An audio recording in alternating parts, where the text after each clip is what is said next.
Ready. अस्सलाम वालेकुम, मैं हूं आपका एस्ट्रोलॉजर सलीम समी। आज फिर हम टॉपिक शादी के ऊपर बात करेंगे कैंसर लगन पे ही। कैंसर लगन में अगर सन विर्गो का होगा तो आपकी शादी की एज क्या होगी। कैंसर लगन में अगर सन विर्गो का है तो आपकी शादी की एज जो है 17 साल से लेकर 34 साल की एज में आपकी शादी की पॉसिबिलिटी है।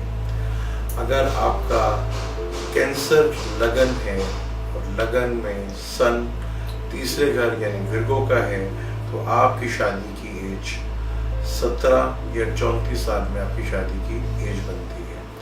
अगर इस एज में आपकी शादी नहीं होती तो आप अपने किसी करीबी एस्ट्रोलॉजर से मशवरा ले सकते हैं, मालूमात कर सकते हैं, उनसे अपना हॉरोस्कोप डिस्कस कर सकते हैं और इसका सॉल्यूशंस जो है पूछ सकते हैं। मेरा पेज है सलीम समी एस्ट्रोलॉजर, से लाइक कीजिएगा, कमेंट्स कीजिएगा, मुझे आपके कमेंट्स का इंतजार रहेगा। इंशाल्लाह नेक्स्ट टाइम हम वीडियो के ऊपर बात करेंगे शादी के ऊपर। अल्लाह।